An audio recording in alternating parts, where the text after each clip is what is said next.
and welcome to episode number 4 of War PodCaster. I'm your co-host. You got it that time. No, you got it. I feel like it's just weird saying I'm your co-host. Yeah. I'm one of your co-hosts. I'm Pete. Hey, how's it going, everyone? And I'm your host, Liam. You dick.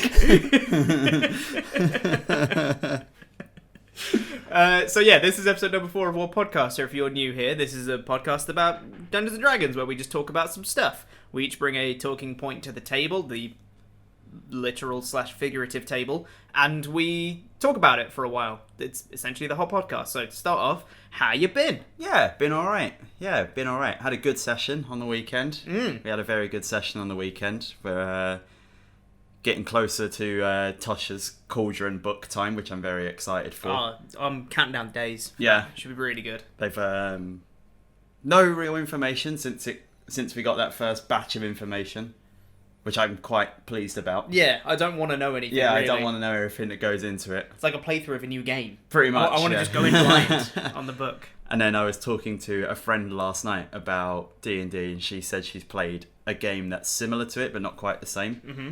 And she was like, "Oh, how do I get into it?" And then it got me thinking, like, man, it is really quite intimidating to get into D&D.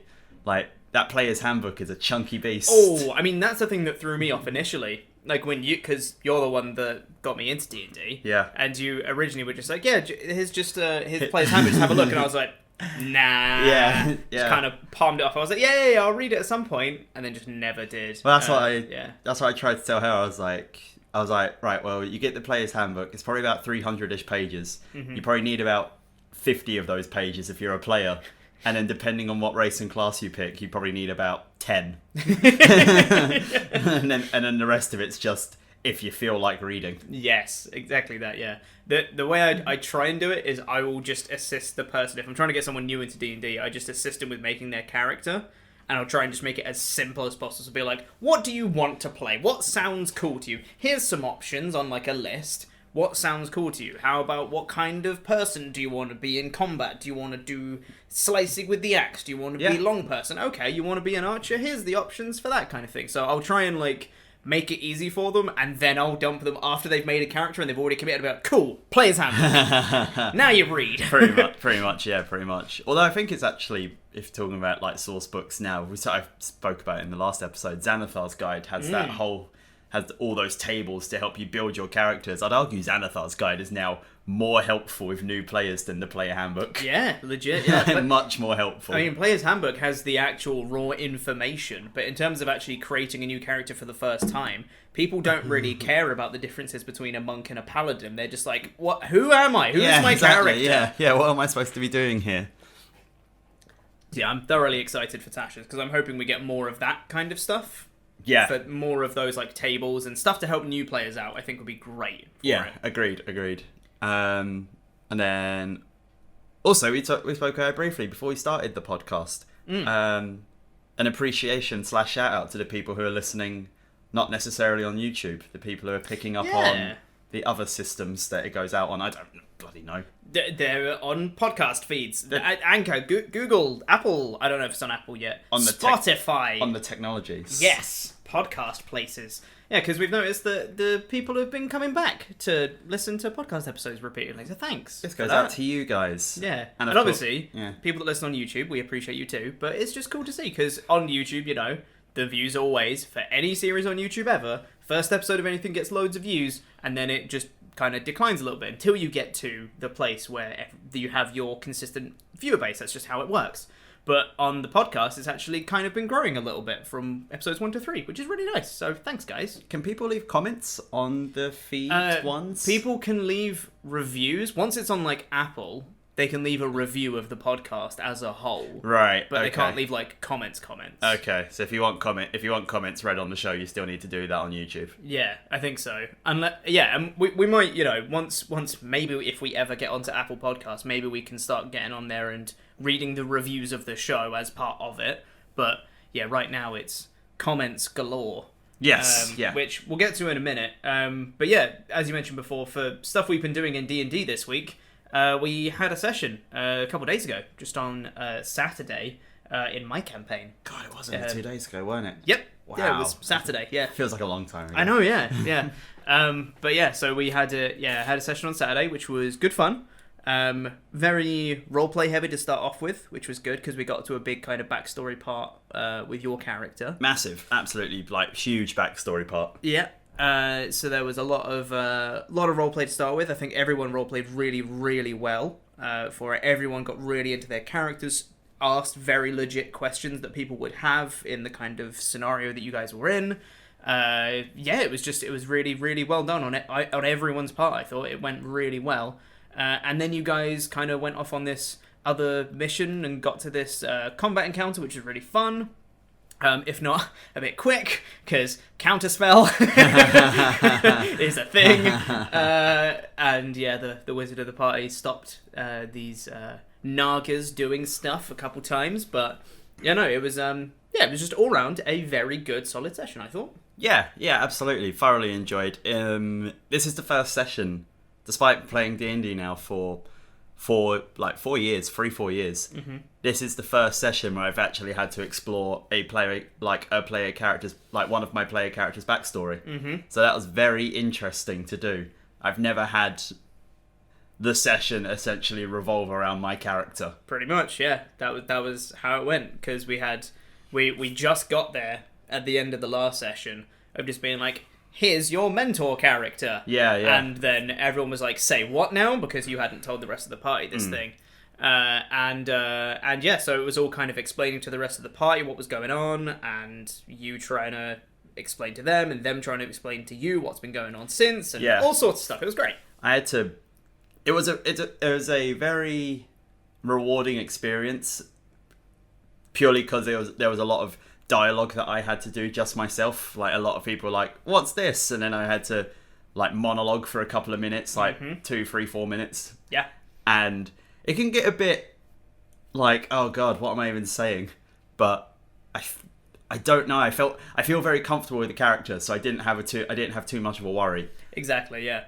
And for me, I mentioned to you guys as well, as we took the break in the session, in the middle of the session, I told you guys, just after the social stuff was done, I was like, I didn't make any notes for that. Yeah. That was literally like, you guys talk to these people. I don't know what they were going to say, I didn't know what was going on, but I knew who the characters were, so I was like, I can improv this is fine. Hope I didn't throw any curveballs your way or anything. Absolutely not, no, it was, as I said, it was perfectly done. Like, I had to improv a little bit. There's a couple of bits that I'd only vaguely thought of, and I was like, cool, I need to expand on this a little bit more, but like, it was good. And the way that, and there was a couple other bits, which I'm sure we'll talk about at some point, that you expanded on in your backstory that we hadn't discussed. Yeah. But there was a couple extra bits, and I was like, oh, that's good. Yeah. Just a couple of bits you have to be like, all right, I guess I'll throw this in now. Yeah, no, it was great. That's really all I've been doing in D&D this week. Have you done anything extra, or was it just the sesh that we did? No, just the session. Yeah. We got my session hopefully this weekend. Hopefully, yeah. And then that'll be the continuation of the werewolf little scenario that you have going on right now. Yes. But for now, let's get on to reading some comments, because we told you we're going to do them at the start of the episode. We did, and we remembered. We're going to do it. There's another one here from Frankie / Quilava Fireblast, who's come back again, who says, in relation to what we were talking about last week with evil characters, it says, I think evil characters can be done as long as they're not a detriment to the party, because like you guys said, it just causes unnecessary tension. Personally, I think if you're an evil character, leave all the evil shenanigans to your background and backstory. If you have to be evil for the sake of being evil, then just do minor things. Oh hey look, the super overpowered big bad magical caster that could probably kill all of us by snapping his fingers, causing all our spines to shatter into 1 million pieces. I'm going to make fun of him. Don't do this, please. And he also says, interesting point, any chance you guys will make a Discord for the channel? And my suggestion, once again, for the background game is Deck of Many Characters. That's a pretty good one. I like that. That's a pretty good one. Deck of Many Characters is really good. That's a pretty good one. And ends it off by saying also cow. The cow mints. Yeah, because I only just really picked up what you said there. So yeah, because we said last week, if you got to the end of the episode, leave a comment saying cow. So I'm sure we'll probably do that again for this one. If you get to the end of the episode, we'll come up with a thing. I really like the Deck of Many Characters. That's a really good name. They touched on a good point there as well, which I think we'll talk about later on. But player bravado. Yes. That's an interesting point to bring up, that one. Player bravado. Yes. Fight or flight. Yes, totally. When to keep your mouth shut. That kind of thing. It's kind of. I can already think of a couple of examples. Yeah. That could be a real difficult one. All right, I've got another comment here from Ziggy7800 Pro who said, "Cow a bunga." Good job. Like that. Another great episode. I'm not into playing an evil character right now. Do you guys have an email address for questions? If you said it, sorry for asking here. No, not really. Just leave comments on the YouTube stuff and we'll get back to you. It's the easiest way. It's the easiest way. Or tweet us, I guess. Yeah, that could work as well. We have more chance of missing tweets, but it's also a way to do it if you want more like immediate responses. I could potentially do that at Pete Quinnell on Twitter. Have you changed yours yet? No. Still the same. Still unlawful exile. Unlawful exile. Cool. This is going to be a running thing, isn't it? The entire duration of this podcast, 200 episodes in, and it'd be like, "You changed your Twitter yet?" No. I might change my Twitter to Warcaster. You did. I'll be the Warcaster. This is my channel. I'm the host. You're the co-host. Although people could tweet us if there's any particular topics they do want us to talk about. Absolutely, yeah. Please do. If there's anything they know, if they want to get our opinion on, or just to hear people talk about. Yeah, for sure. We'll do one last comment here from Rarely Rowdy Pierce, who said, "A fun concept that I wanted to." The aeroplane. God, I haven't missed the aeroplanes. This is the one downside. This is a big downside of living next to London City Airport. Yeah, you're not too far away from it. It's literally the opposite side of the river to us. It's like over there. Of course it is, yeah.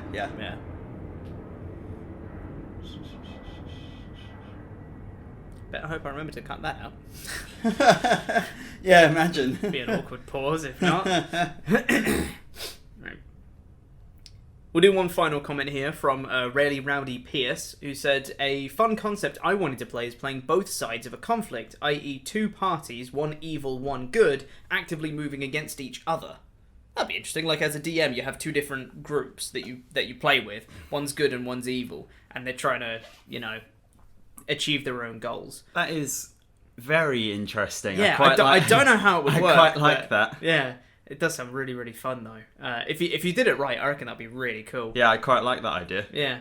On your second point, I did play an evil wizard in a good party. This happened because of an alignment change, and it worked as long as our goals and agendas were in sync, but as soon as they weren't, it caused the party to implode, which I hated, which is the problem, in my opinion. Short-term booking for one character gets old quick. Oh, and cow. Yeah, I'd agree. Yeah, it's very easy for you to think like, cool, I want to do this, and then not think what happened, or not even cool, I want to do this, but for something to happen and to not think what happens in the long run. Exactly, yeah. But thank you all for your lovely comments. We had a few more, but obviously we don't have time for all of them. But yes, please do leave comments. We will read them out on next week's episode as well. But for now, let's get into talking about some D&D stuff.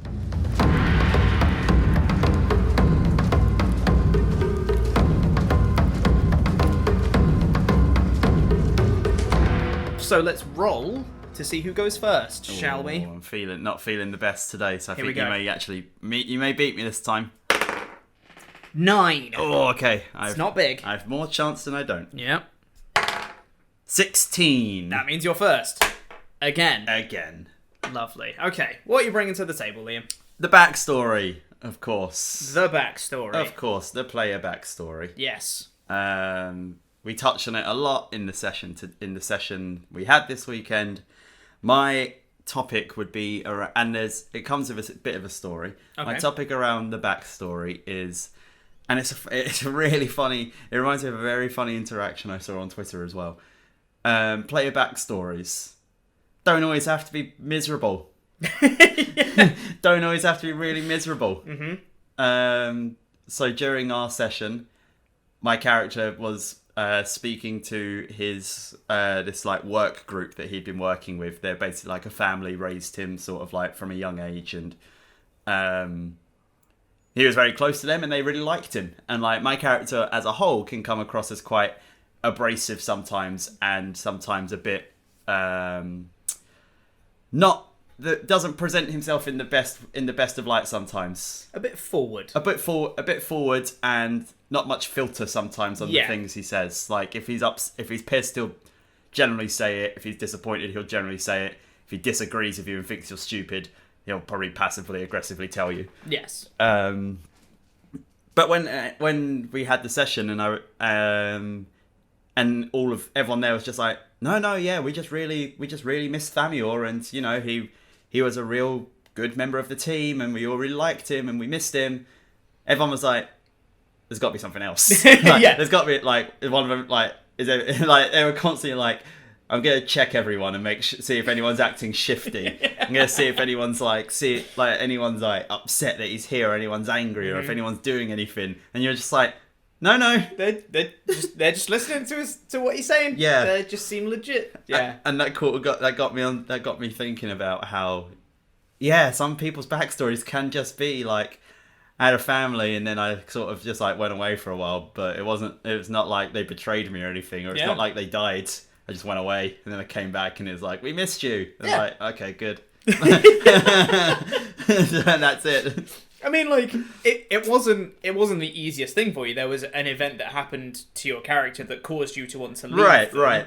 But it wasn't just like, you know, they all were tragically wiped out, and I'm the only surviving member. Exactly. Like that. Exactly. And that's, I think, with anyone who makes a backstory for D&D characters, we do it as well during our deck of many backstories.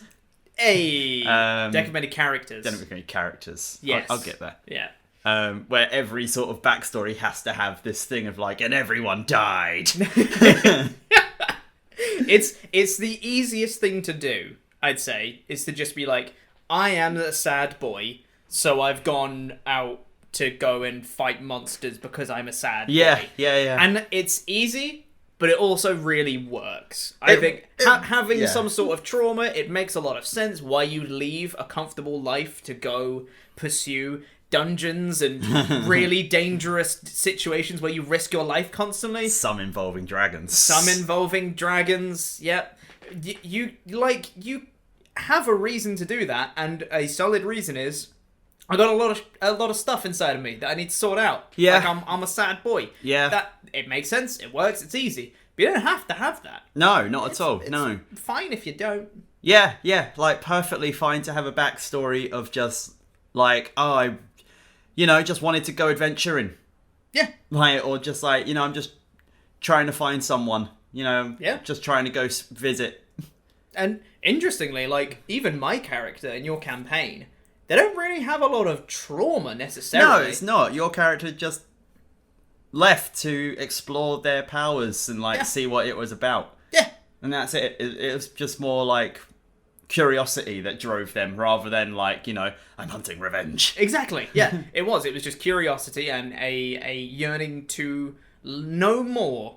A yearning for knowledge. And that was it. That was all that drove him away from his very comfortable life that he had before. And that's it. So yeah, I think it's totally reasonable to have something that's...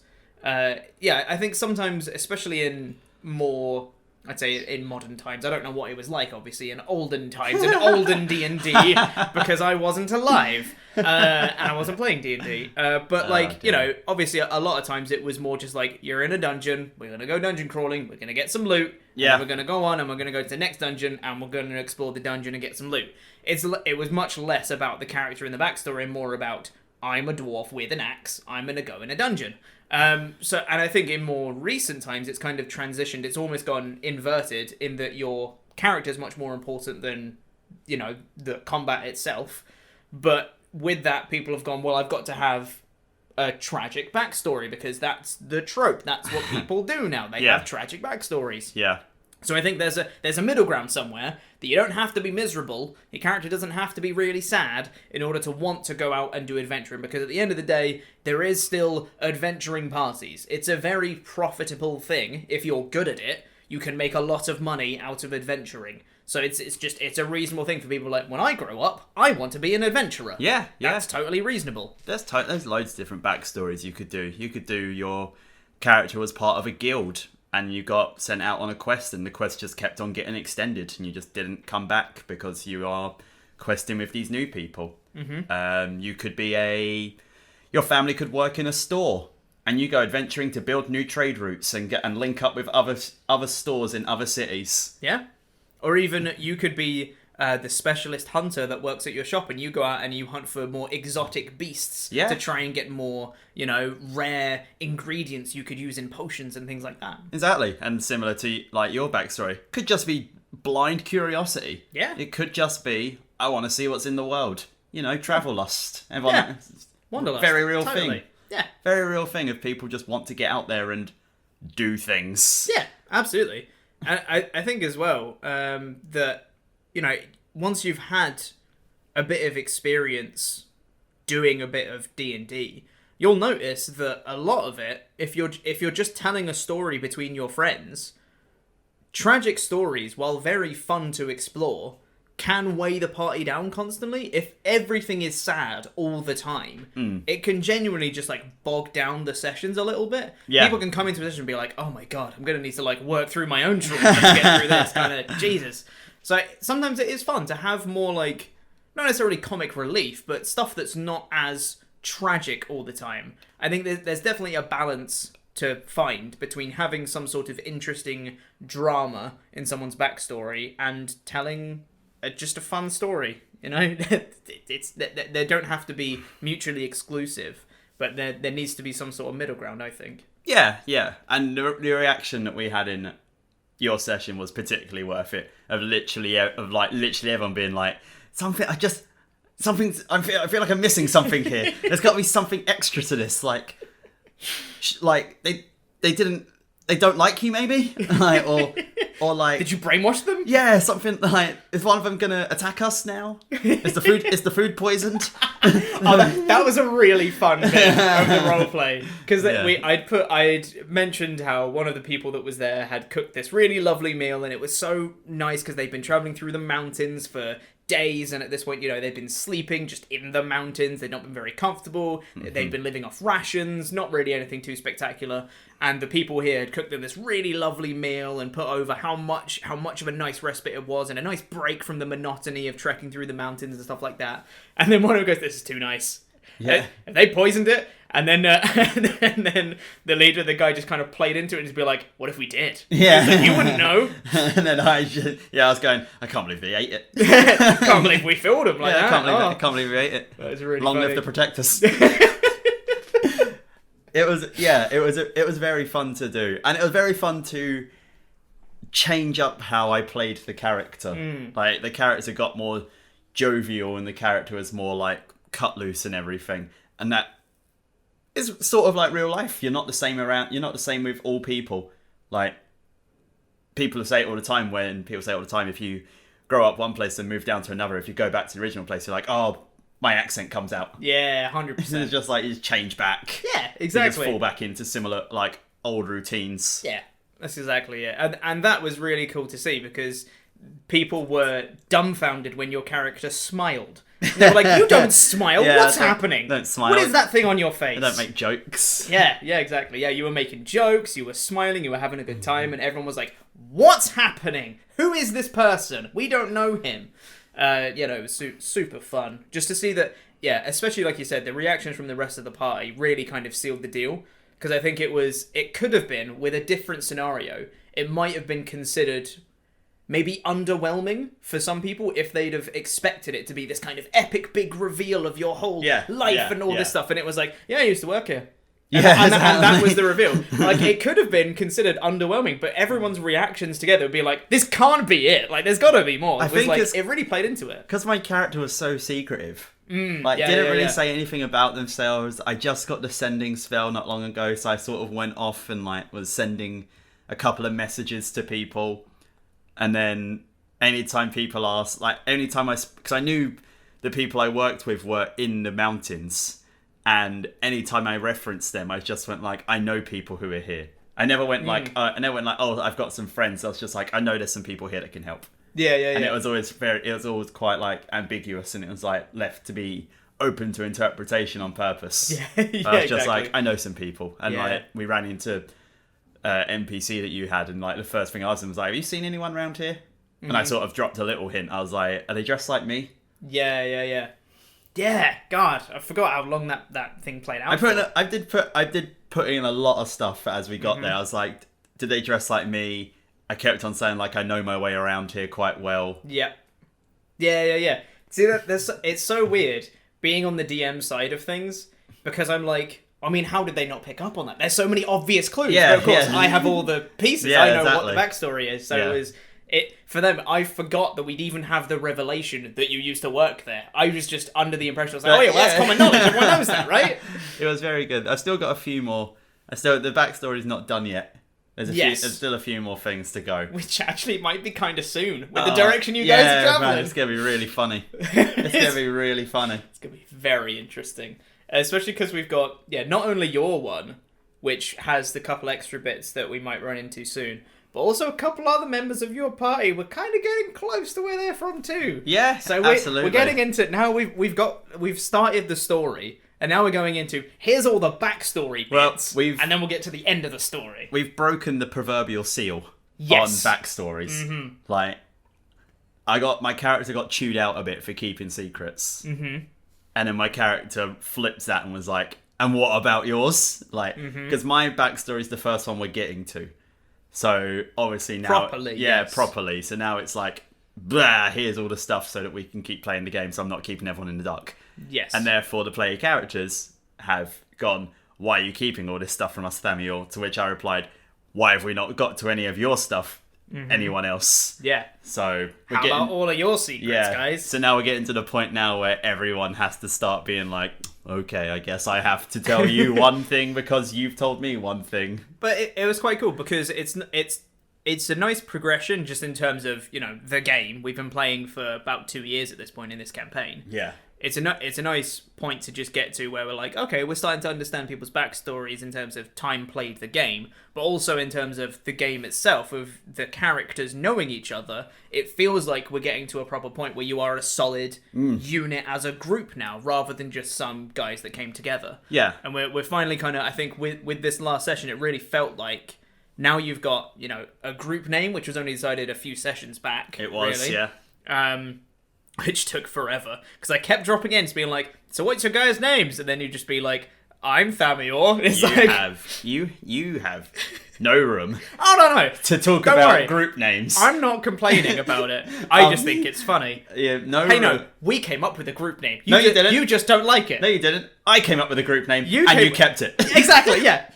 Because is there a difference? I came up with a group name because you didn't come up with a group name, and then you kept it. That was totally different to you guys coming up with a group name, and the group name is dumb. And every time I say it, I feel like an idiot.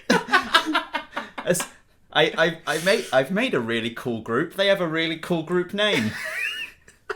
That's what you should have done. They're called Midas Touch. What a great name that is. Oh, yeah, it's good. What's your name? Grack and Friends. Grack and Friends. One of the players is called Grack, so the group is called Grack and Friends, because the person that was talking to the group at the time only knew Grack. Yeah. So she called them Grack and Friends. Yeah. And they just kept it. And we just kept it. We're just Grack and Friends now. That is the group name, Grack and Friends. It's going to be so sad when Grack dies. It's going to be real bloody awkward, isn't it? Yeah, I know. But yeah, it's because we were in a competition. And we won the competition that we started off with. Like, literally, third session it would have been that we won. Yeah, it was probably the second one, right? No, I checked it the other day. You won it in the third session, because it was roughly... You had your first encounter, then we had the second encounter, which was a really short session, and then we had the third encounter, which was the ending. I checked it all the other day. Yeah, that was the Displacer Beast, right? Yeah, I really love Displacer Beast so much. They're so cool. They're one of my favourite monsters. Yeah. So yeah, we managed to defeat that. We got back in time for the competition. Turns out we won, and when they were announcing it, we were like, oh, in second place, Midas Touch, and in first place, Grack and Friends. And we were like, cool, we're keeping that. Yeah. That's ours now. Yeah, it does my head in. Yeah, it's great. As I was saying before, yeah, it really feels like that you guys are coming together as a proper solid group now. So while the backstory secrets, I think, are really important to further character development in terms of of a group dynamic. If you're playing a campaign where the people come together in your campaign, they're not like a pre-existing group of friends or anything. Mm-hmm. having that kind of moment where you all kind of divulge your backstories and everyone starts to come together a bit more, it really, like, it's an easy form of character development to say, I wasn't going to tell you things before and now I'm comfortable telling you them. Yeah. It's like, it's super, it's rewarding to be like, okay, this is a group of friends now, rather than some people that came together. Yes, I think that's kind of where you want it to end off, and then, yeah, but bring it back to the backstory. Don't all have to be miserable. No. Get creative with it. Don't just be the edgy rogue with his parents who have died. Be like a cat burglar. Yeah. Or be a acrobat from the circus. Yeah. That's also fun. Stuff like that. If you want to be an edgy boy, you can still be an edgy boy. Oh yeah, absolutely. If you want to do it. But don't feel like you have to lean into tropes like, I'm a cleric, so I'm super religious. Perhaps you don't want to be religious, but the gods just don't leave you alone. Imagine. Yeah. Oh, that would be like, so funny. I don't really want to be a cleric, but, you know, Ioun is just like, tough. Yeah. And like, they've picked you. Anytime that you come into a dream sequence and the DM looks at you and go, oh, for God's sake. Yeah, stuff like that. Yeah, something like Let me sleep. Something like that. Or like, you know, I didn't really want to be a paladin. Like, I signed a contract. I didn't realise what I was signing. I didn't read the fine print. Thought I was getting a timeshare.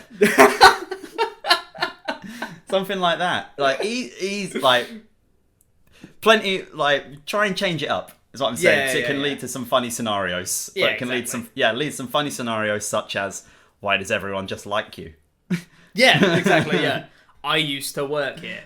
Are you sure? Yeah. It's like, yeah, that's a really good one.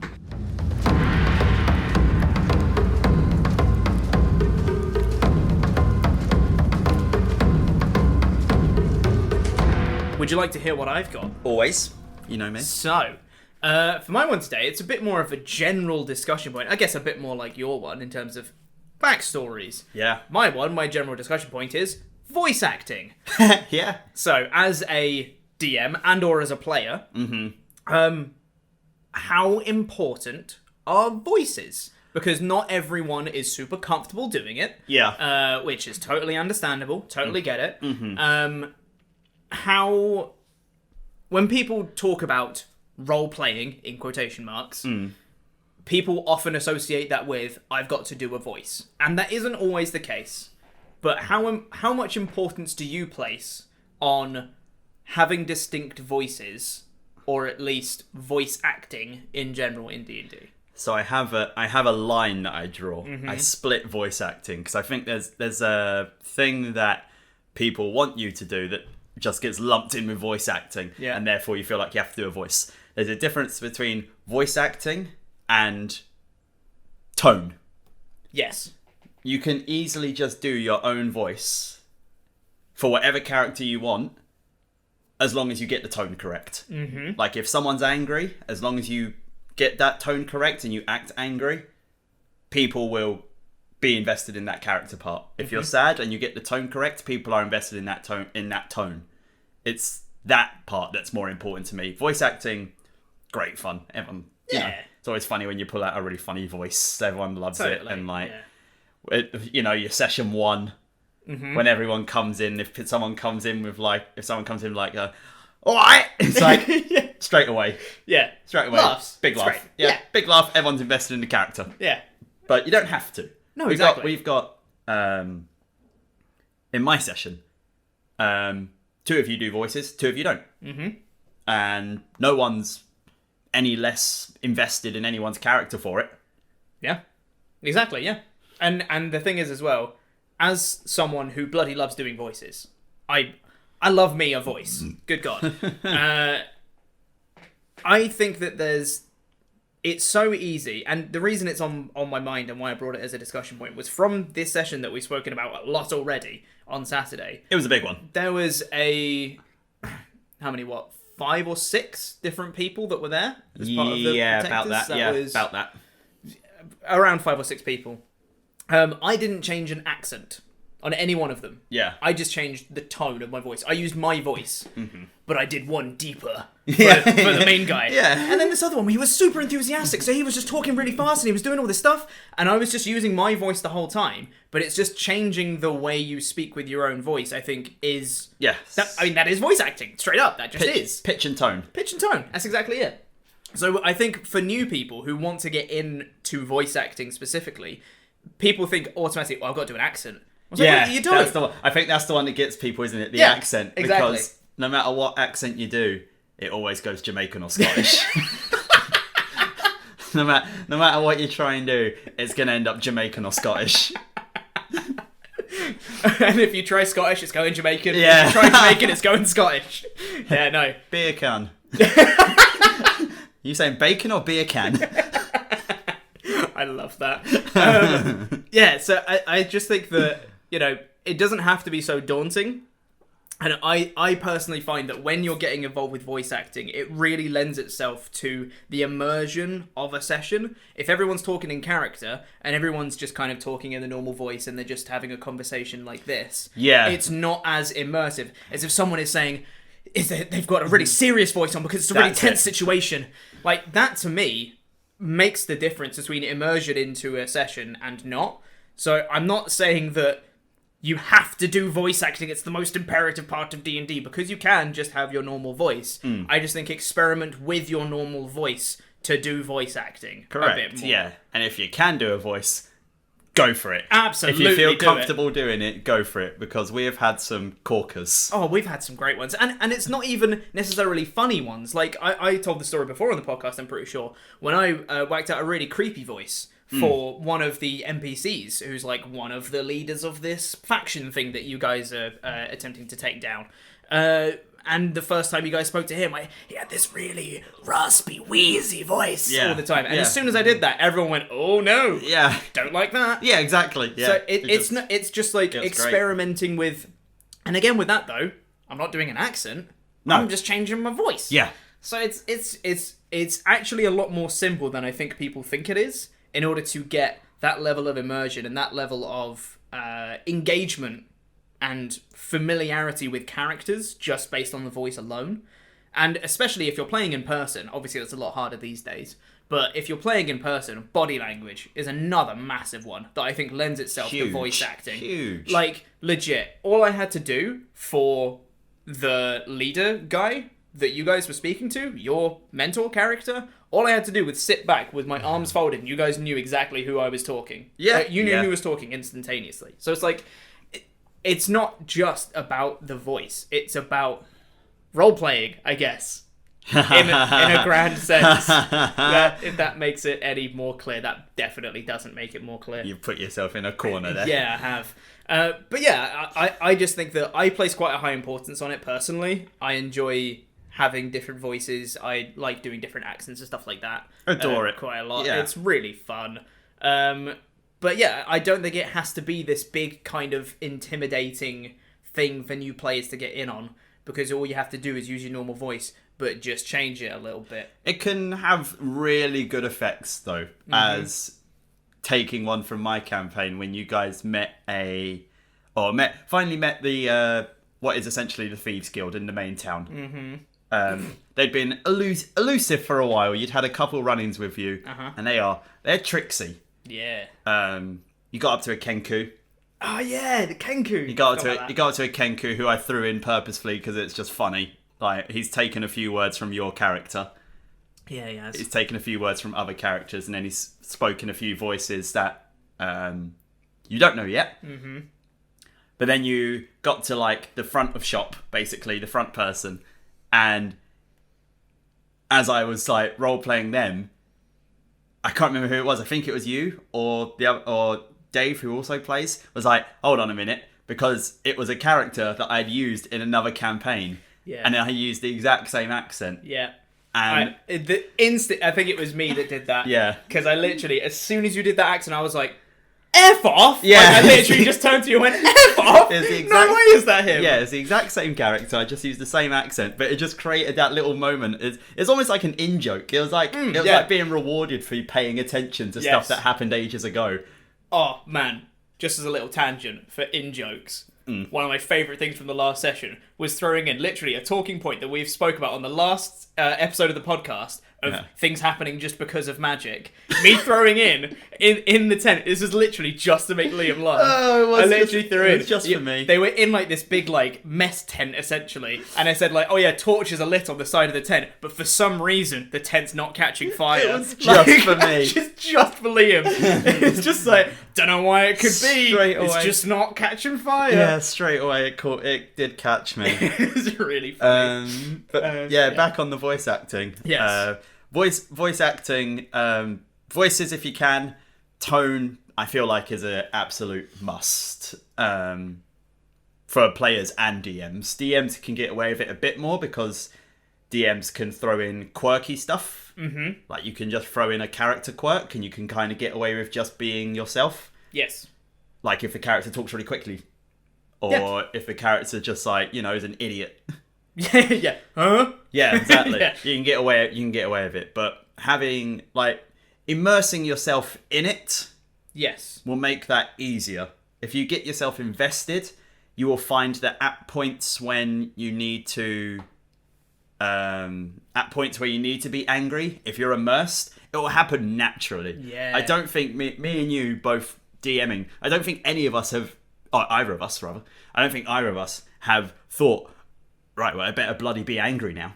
Yeah, You just do it. Yeah, exactly. Yeah. Even there was a point in going back to this session on Saturday. There was a point when they were talking about how Liam's character Thamiel had left these people. He'd left without saying goodbye. There was a thing that happened, and he's like, "No, I need to be out of here," and he just kind of went. And one of the other characters in the party turned to the leader of this group and just being like, "Why didn't you look for him?" Yeah. And he got angry. He was like, "We did look for him. Yeah. We looked for weeks for this man. You just play the character." Yeah. He was like, "I consider him my son." Like, I didn't think about, like, what would he think in this situation? I was like, because I already knew. I was like, if someone told him, you should do a better job, he'd be like, "Excuse me?" Yeah. So, like, yeah, it was just, because I'd been doing that low kind of gravelly voice for the kind of thing, I was already kind of in tune with what he was thinking. It just makes it much easier. Yeah, be it, let it come naturally. Yes, like, exactly. be natural with it. Don't shy away from it. Don't be like, oh, I don't want to make an ass of myself. Because Totally. you're rolling clickety-clackety dice to attempt to hit the goblin who's managed to dodge your fire strike 3 times. And you just buried it in the back of Rick because you rolled a natural 1. Who was the bloke? Who was the NPC from last time? From what? Who is Jerry? Jerry The arsonist. Bloody Jerry with that flame tongue dagger. Buried it in my back again. So good. Cheeky bugger. I will say, to kind of emphasize this point, because we're talking about a lot of things that people don't understand how to do, like pitch and tone and things like that. Yeah. It's a really great video that I watched. It's from a channel on YouTube called Improve Your Voice, funnily enough. And the video is called How to Create 100 Distinctly Different Voices. It's actually, by the end of the video, he actually reveals it's like 640,000 different voices. Because he just goes through, like, these different options. It's like, does your character have this kind of voice? Or this kind of voice? It's like, do they speak with long intuitions? Intuitions? That's not the right word. Enunciations, that's what I was going for. Yeah. Do they speak with long words that flow together? Or are they much more short, sharp, breathy words? Exactly. It's like, he did like 2 options. Pick one, then you go to the next one. Pick 2 options. Pick one of these. 2 options. Pick one. And you just end up with like this unique voice out of nowhere. Like, it's a really cool video. If you don't understand like the differences you can do with your own voice. And there was one part of that, one section, which was pick an accent. And you don't have to do that one. No. Just take that out, and then you've got all the rest of these other options. It's still like, I think, the final total was somewhere over like 1 million different voices. Yeah. Divide that by like 10. That's the amount of voices you can do with just your voice, not changing an accent. Like, it's really a really interesting video. I'd highly recommend it if you're interested in getting different voices without kind of repeating. And especially for DMs who have to come up with multiple NPCs and you're like, well, all of them need to be different. You can just do a little character quirk. You can do a slightly different voice and you have a different character straight up. Yeah, very easy to fall down the hole of voice acting equals accent. Yes, absolutely. When it doesn't. Voice acting just equals, like you said, it can be short, sharp words. Mm-hmm. Could be long enunciation. Could be someone who's curt, someone who's rough, someone who's hyper, or someone who's knackered. Yeah. Could any of them. Like, all of that counts as voice acting, and all of that will just be like, make you your character. Yeah, exactly, yeah. And I think as a final point, voice acting is great, do it more. Yes, do it more. Do it more. Try. Yeah, just give it a go. Try. Try not to be worried about making an ass out of yourself, because this game is kind of dumb. You're making an ass out of yourself anyway. Just lean into it. And if people who you're playing with respond negatively to it, then they're wrong. Yeah. Yeah. Bugger them. They're a bunch of Jerrys. You never want to be like a Jerry. Bunch of Jerrys. I'm sorry for anyone that's called Jerry listening to this podcast. One day he's going to turn up in the Backstory game. Jerry.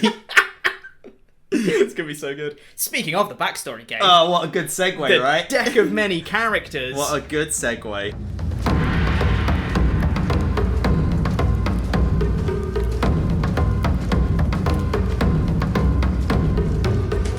Let's get on to the final segment of the show. For any new listeners, this is going to be a recurring segment where we've essentially created a character using D&D Beyond. Please sponsor us, D&D Beyond, thank you. Where we've created a character and we tell the details of that character to our other co-host here, who then has precisely 1 minute to tell us, come up with a backstory and how they'd roleplay that character. So, we should roll to see who goes first. Let's go. Well, I'm 3-0 on this one as well. You're 3-0, yeah. This is genuinely absurd.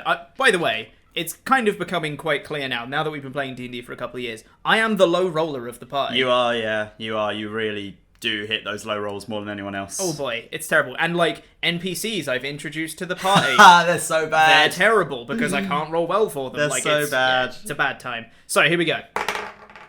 Oh, 16! that's a good one. 16! That's a Let's good go. one. Okay. This week at 19. 1. Oh, yes. It was nearly a 30. The rolls got inverted that time. Okay, so go first. I'm describing Yeah. first. Here we go. I'm not used to this. I don't like it. I know. Okay. Just go onto my notes. Sirloin steak. That was the last. Is that the name of your character? That was the last note I had. It just says sirloin steak. I'd much prefer it if you were actual like knighted. So his name is Sir Loin Steak. Oh, that's a good one. Okay. I'll put that in the. I'll remember that one. I'm gonna use that. Sirloin steak. Right then, are you ready? I'm very ready. Okay. Your name is Angus. Angus. No surname. Okay. Just Angus. You are a turtle. Okay. Barbarian. Ooh. Okay. Oh shit. Path of the Zealot. Okay. In terms of stats, you have... I rolled these stats, by the way. Just bear that in mind. I rolled these stats. You have really good strength, constitution, intelligence, and wisdom.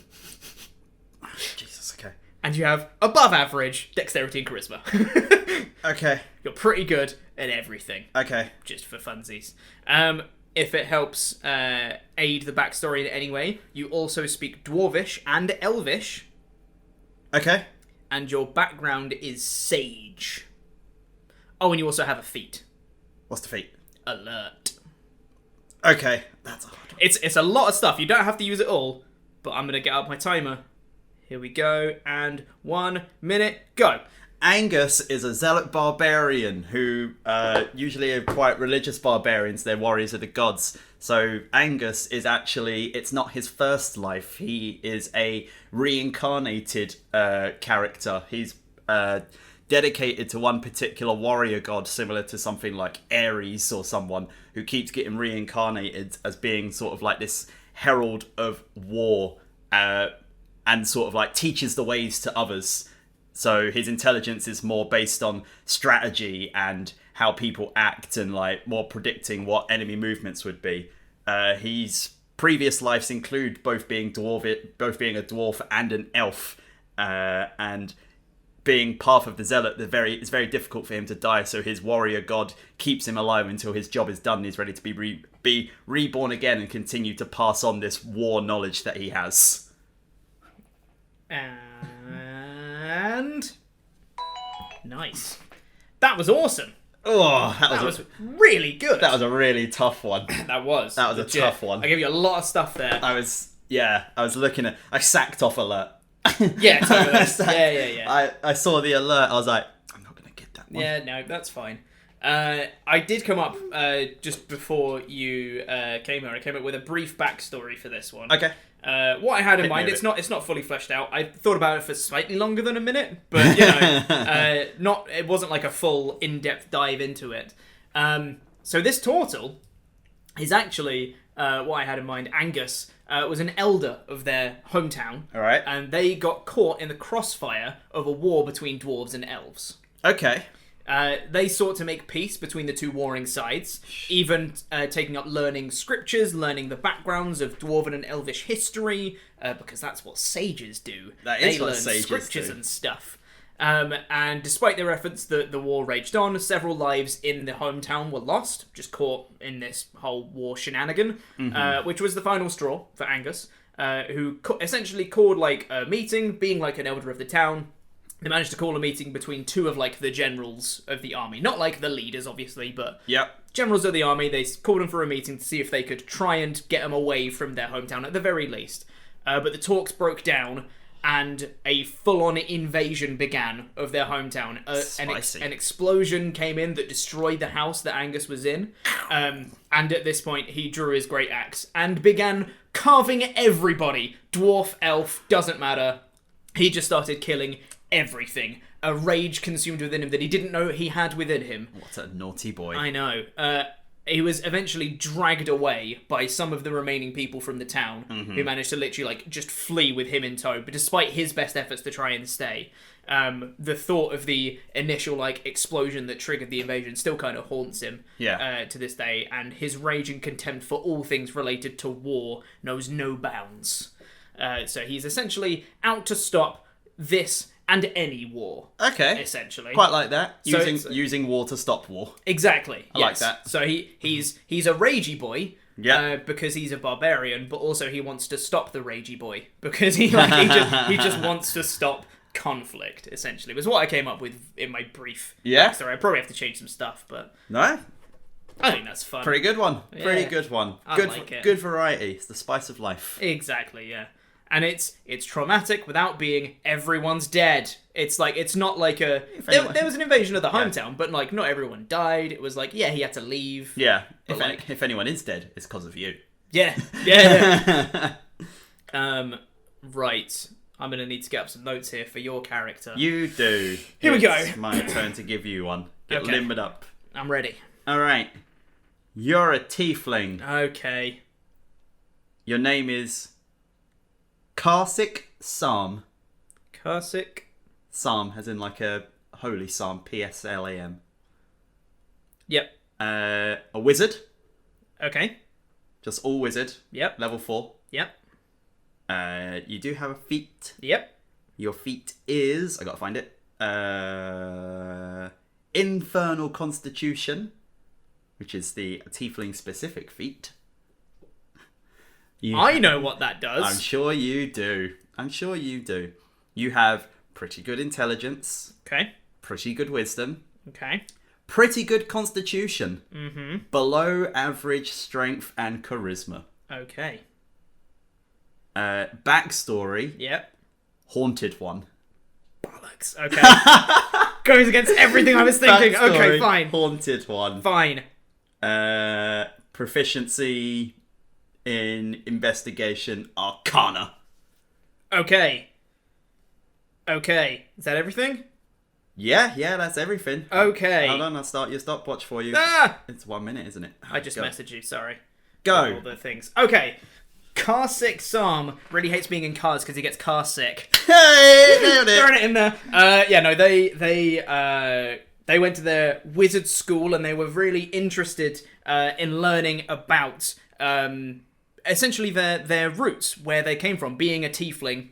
They wanted to know about like fiends and the infernal and the 9 hells and things like that. That was their influence in their study. And they a lot of their magic that they do is related to fire and causing destruction and things like that. They had an event in their past. 20 seconds. Which, while they were studying at this school, they had a vision. They had a vision that entered their mind after they were learning about the 9 hells. They had a vision come in their mind of something that really haunted them. You know, it's just something that really haunted them, and now they're out investigating it, which is why they're good at investigation. You gave it your best shot, buddy. I was so thrown off with Infernal Constitution because I have no idea what it does. You gave it your best shot, buddy. I was way more concerned with getting into the pun at the start than thinking up an actual backstory. Would it have changed your? Oh, man. Would it have changed your plan at all if I said they were a school of divination wizard? No. It wouldn't have changed it, no. Because you went down the vision route anyway. Yeah. Okay, so That's fun. This is the character I made a while ago. Karxik is also not spelled the way you think it is. It's spelled Karxik. Okay, So it's like right. Karxik. Yeah. Okay. School of Divination Wizard Karxik Psalm. Okay. Infernal Constitution Yeah. is a tiefling feat, Okay. which increases your con by 1. All right. You have resistance to cold and poison damage, Oh, that's fun. and you had advantage on saving throws against being poisoned. It's probably one of the best feats in the game. That's nuts. Yeah. And being a tiefling already getting resistance to fire damage, you have resistance to fire, cold, and poison damage. That's really good. And advantage against being poisoned. And you get a constitution boost, which is not easy to find. It's probably one of the best feats in the game. That's spicy. That's what that is. So what I took from that was, because it's such a good feat, Yeah. the Infernal Constitution feat in my mind is like a lineage. It's something that comes from like pure blood tieflings, Gotcha. like tieflings that are directly descended from the fiends. And it's sort of like, if you have this, it's like hierarchy. Karxik wasn't particularly worried about adventuring. Didn't give a toss really, until his portent divination powers gave him a vision. So you got that bit. Hey. Showing his family in runes, Okay. taken out, cast aside by a rival fiend family. Okay.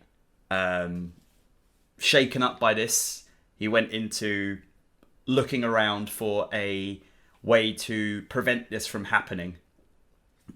Traveling, learning as he goes along, picking up his wizard abilities, so he's more like a street wizard more than anything else, rather than like attending a school. It's just like going where he can and picking up information where he can. His ultimate goal, though, and I'm quite pleased with this, his ultimate goal is to get 9th level spells, because he finds out that there is a 9th level spell that he can use, and I'm going to remember the name of it, maybe eventually. Is it called Wish? It's not called Wish, it's called Imprisonment. Ooh. Okay. And he wants imprisonment so that he can lock away the other rival family fiend to prevent the destruction of his family's lineage. Oh, that's fun. That's really cool. And I really like that idea of, like, because your characters have to level up. Yeah. Part of the game. I really like the idea of your character's level 20 is their goal. Yeah. Like, your character's goal is to learn this spell so you can do this thing. That makes so much sense for a wizard as well. Yeah. To totally be like, I want to learn about this thing. Cool. What spell's going to help me with that? There's definitely going to be books about what spells exist and stuff like that, so you can totally look at one and go like, my character would want that spell. Yeah. I mean, there's loads of different ones you can do with that. Like, just because I'm playing a Tempest Domain Cleric already. At 17th level, Tempest Domain Clerics can fly. Yeah. Why not just make your character just really wants to fly? He's dreamed of flying his whole life. That's one of his goals, is to be able to fly. Yeah. Of his own will. Why not? That sounds fun. And so, yeah, and his haunted one is he's haunted by the image of the other fiend that eventually cottons onto his plan of trying to stop him and then prevents things in front of him. It's so unfortunate you said haunted one, because I was so into our whole talking point about like, don't have a tragic backstory. Don't have a tragic backstory. You go, haunted one. I'm like, God damn it! Haunted one. He's Baker. He's haunted by the yeast. Oh my good God. Yeah, I got really thrown off with that because I feel like I had a solid like foundation for a backstory. Yeah. To be like I knew kind of what they wanted to get, wanted to learn and stuff like that. And I was like, haunted one. Oh no, I don't know how to incorporate this. All right, like a vision. Next week we practice what we preach. Yeah. No tragic backstories. No tragic backstories. Next week, a personal challenge to us for episode 5. Episode 5. Big milestone. Yeah, we have to have a backstory that doesn't involve death. Okay. That sounds like a deal. Yeah? Yep. It has to be a backstory that doesn't involve death and that is neutral at worst. Okay. I like it. Yes. They can have some sort of trauma, but not about death. Yeah. Specifically. Yeah. Nothing death related. Cool. Challenge accepted. We can do that. We can do that next week. That's fun. And you'll tune in next week to find out whether we succeed or not. What's going to be the comment today? Oh yeah, we need a comment.